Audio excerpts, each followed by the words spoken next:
The Mirror by Readingoutloud. The wind blew over the open plain, jostling the few trees within to move back and forth with the irritation of it. A young man in bright green turban approached the army and gave his chieftain's terms for peace to the commander. He was refused. It was to be battle, the Battle of Ain-Kalur. So the chief Iembes had decreed his open defiance, and his horsemen were at war once again. Many times the tribe had moved into territory that was not theirs to occupy, and many times the diplomatic approach had failed. It had come to this, at long last. It was just as well with Mindothrax. His allies may win or lose, but he would always survive. Though he had occasionally been on the losing side of a war, never once in all his 34 years had he lost in hand-to-hand combat. The two armies poured like dual frothing streams through the dust, and when they met, a clamor rang out, echoing into the hills. Blood, the first liquor the clay had tasted in many a month, danced like powder. The high and low battle cries of the rival tribes met in harmony as the armies dug into one another's flesh. Mindothrax was in the element he loved. After 10 hours of fighting, with no ground given, both commanders called a mutual and honorable withdrawal from the field. The camp was positioned in a high-walled garden of an old burial ground adorned by springtide blossoms. As Mindothrax toured the grounds, he was reminded of his childhood home. It was a happy and a sad recollection. The purity of childhood ambition, all of his schooling in the ways of battle, but tinged with memories of his poor mother. A beautiful woman looking down at her son with both pride and unspoken sorrow. She never talked about what troubled her, but it came as no surprise to any when she took the walk across the moors and was found days later, her throat slit open by her own hand. The army itself was like a colony of ants, newly shaken. Within a half-hour's time after the end of the battle, they had reorganized as if by instinct. As the medics looked to the wounded, someone remarked with a measure of admiration and astonishment, "Look at Mindothrax. His hair isn't even out of place." "He is a mighty swordsman," said the attending physician. "The sword is a greatly overvalued article," said Mindothrax, nevertheless pleased with the attention. "Warriors pay too much attention to striking, and not enough in defending strikes. The proper way to go into battle is to defend yourself, and hit your opponent only when the ideal moment arises." "I prefer a more straightforward approach," smiled one of the wounded. "It is the way of the horsemen." "If it is the way of the Bujulse tribes to fail, then I renounce my heritage," said Mindothrax, making a quick sign to the spirits that he was being expressive, not blasphemous. "Remember what the great blade master Gaiden Shinji said. The best techniques are passed on by the survivors. I have been in 36 battles, and I haven't a scar to show for them. That is because I rely on my shield, and then my blade, in that order." "What is your secret?" "Think of melee as a mirror. I look to my opponent's left arm when I am striking with my right. If he is prepared to block my blow, I blow not. Why exert undue force?"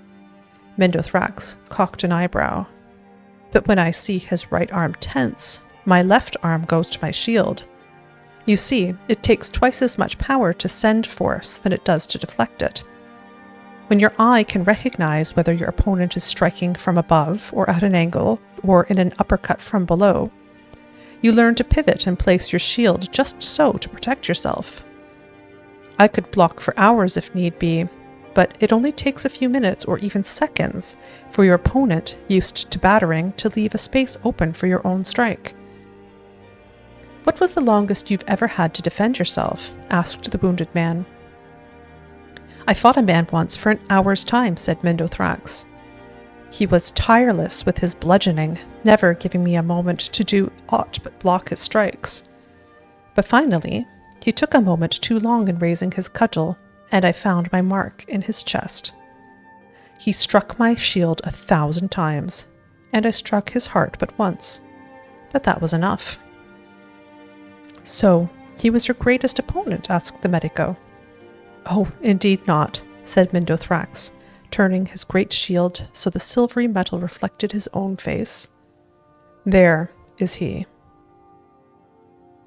The next day, the battle recommenced. Chief Iembes had brought in reinforcements from the islands to the south. To the horror and disgrace of the tribe, mercenaries, renegade horsemen, and even some Reachman witches were included in the war. As Mindothrax stared across the field at the armies assembling, putting on his helmet and readying his shield and blade, he thought again of his poor mother. What had tortured her so? Why had she never been able to look at her son without grief? Between sunrise and sundown, the battle raged. A bright blue sky overhead burned down on the combatants as they rushed against one another over and over again. In every melee, Mindothrax prevailed. A foe with an axe rained a series of strokes against his shield, but every one was deflected until at last Mindothrax could best the warrior. A spear maiden nearly pierced the shield with her first strike, but Mindothrax knew how to give with the blow, throwing her off balance and leaving her open for his counterstrike. Finally, he met a mercenary on the field, armed with shield and sword and a helm of golden bronze. For an hour and a half they battled. Mindothrax tried every trick he knew. When the mercenary tensed his left arm, he held back his strike. When his opponent rose his sword, his shield rose too and expertly blocked. For the first time in his life, he was battling another defensive fighter. Stationary, reflective, with energy to battle for days if need be. Occasionally, another warrior would enter into the fray, sometimes from Mindothrax's army, sometimes from his opponent's. These distractions were swiftly dispatched, and the champions returned to their fight. As they fought, circling one another, matching block for blow and blow for block, it dawned on Mindothrax that here at last he was fighting the perfect mirror. It became more a game, almost a dance, than a battle of blood. It was not until Mindothrax missed his own step, striking too soon, throwing himself off balance, that the promenade was ended. He saw, rather than felt, the mercenary's blade rip across him from throat to chest. A good strike, the sort he himself might have delivered. Mindothrax fell to the ground, feeling his life passing. The mercenary stood over him, prepared to give his worthy adversary the killing blow. It was a strange, honorable deed for an outsider to do, and Mindothrax was greatly moved. Across the battlefield, he heard someone call a name similar to his own. "Jurifax." The mercenary removed his helmet to answer the call. As he did so, Mindothrax saw through the slits of his helmet his own reflection in the man. It was his own close-set eyes, red and brown hair, thin and wide mouth, and blunt chin. For a moment he marveled at the mirror before the stranger turned back to him and delivered the death stroke. Jurifax returned to his commander and was well paid for his part in the day's victory. They retired for a hot meal under the stars in a garden by an old cairn that had previously been occupied by their foes.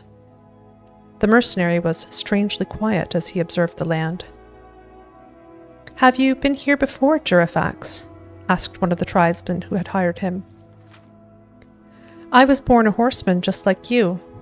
My mother sold me when I was just a babe. I have always wondered how my life might have been different had I not been bartered away. I might never have been a mercenary." "There are many things that decide our fate," said the witch. "It is madness to try to see how you might have taken this turn or that in the world. There are none exactly like yourself, so it is foolish to compare." "But there is one," said Jurifax, looking to the stars. "My master, before he set me free, said that my mother had twin sons when I was born. She could only afford to raise but one child, but somewhere out there is a man just like me, my brother. I hope to meet him." The witch saw the spirits before her and knew the truth that the twins had met already. She remained silent and stared into the fire, banishing the thoughts from her head, too wise to tell all.